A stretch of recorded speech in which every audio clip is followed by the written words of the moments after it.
2 days in a row now, presidential candidates have stopped in western North Carolina. Republican candidate Mike Huckabee made a stop yesterday in Hendersonville, and another Republican, Dr. Ben Carson, was in Fletcher today. News 13's Jerica Insco joins us live from the Western North Carolina Ag Center. What was the rally that brought Dr. Carson into town, Jerica? Larry, it was the second annual Faith and Freedom rally kicked off by Congressman Meadows. Now hundreds packed into the Ag Center a few hours ago to learn more about Dr. Carson's past and also his future plans.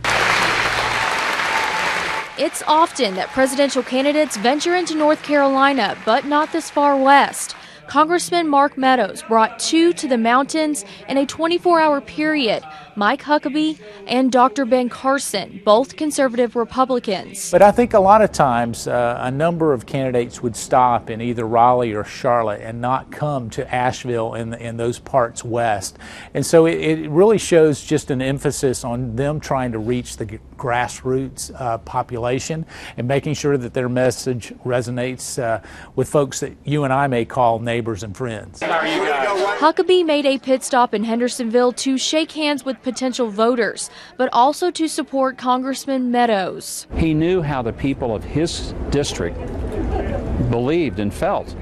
And instead of voting for the donor class on Wall Street and in Washington, he voted for the people back home. What a novel idea. Dr. Carson came to do the same, but also to meet and greet and let Western North Carolina get to know him when he took the stage and spoke of his childhood. This thing that I was reminds me so much of so many people. And even though he's running for presidency in 2016, Dr. Carson, who is a neurosurgeon and best-selling author, doesn't consider himself a politician. If people listen to what I'm saying, I'm not talking about conservative and liberal things.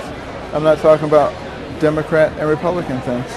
I'm talking about pro-American and anti-American things. With 800 people in the audience, Dr. Carson spoke of conservative ways to tackle issues with our economy and says we can't deal with them on a bipartisan basis. I thank you so much for your support. As for Congressman Meadows, he stood side by side both candidates, but says he isn't endorsing anyone yet.